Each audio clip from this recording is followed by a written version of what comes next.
John, first of all, at what age were you sexually molested?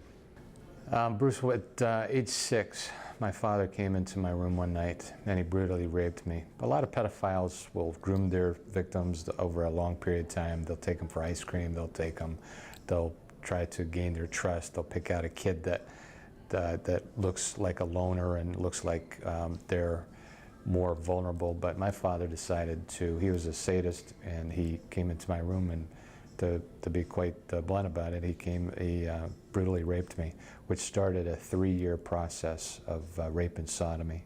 I never knew when it was going to happen. It would be in the middle of the night.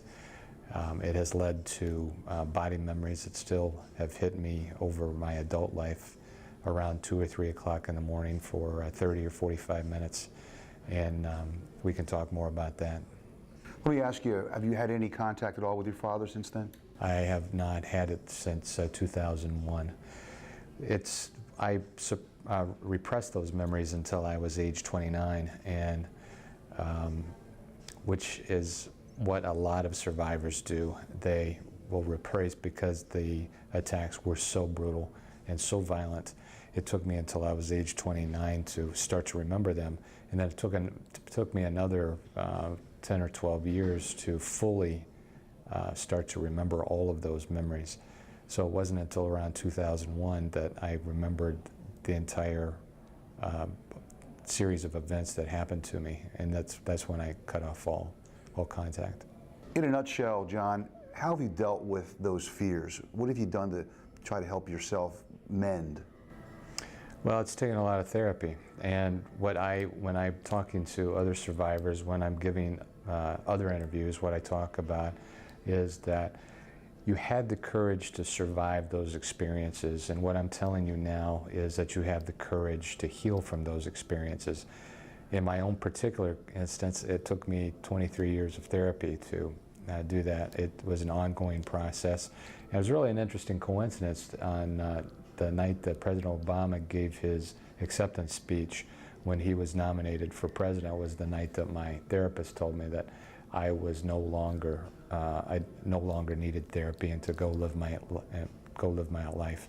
There's a myriad of things that you can do, though, to heal from this. You've got art.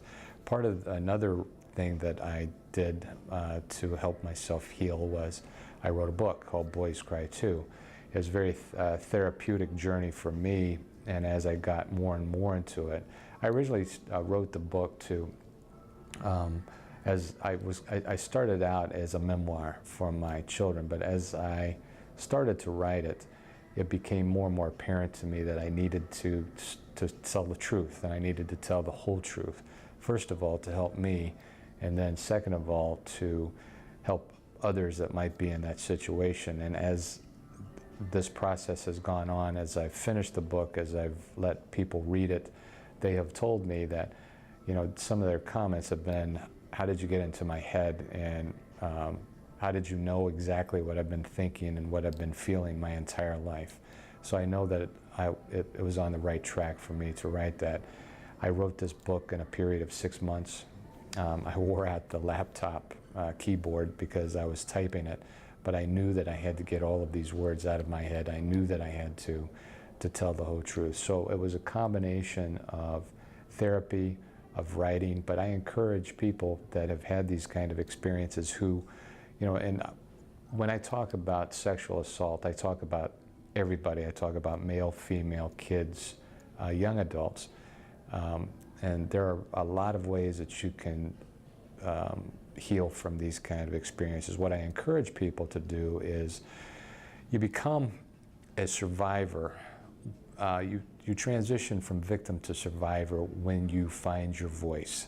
And you can find your voice in a lot. The first important step is to say, this happened to me. What I encourage people to do is to find somebody that they know that they can trust, that they know will not tell them that they're lying, that will believe them, first of all, and say these words to them, because that's when you really transition from victim to survivor. After that process, if you find somebody that doesn't believe you, that sloughs you off, then I encourage you to find somebody else, and that could be somebody in the clergy, that could be a family member, that could be a friend, somebody that you know will take that honesty, will take that truth, and won't do anything with it. I also tell people that when they hear these words, it's very important. You don't have to have a silver bullet. You don't have to have a magic potion. Really, all you have to do is look at somebody who has bared this secret with you and say, I'm really sorry that happened to you. Simple as that.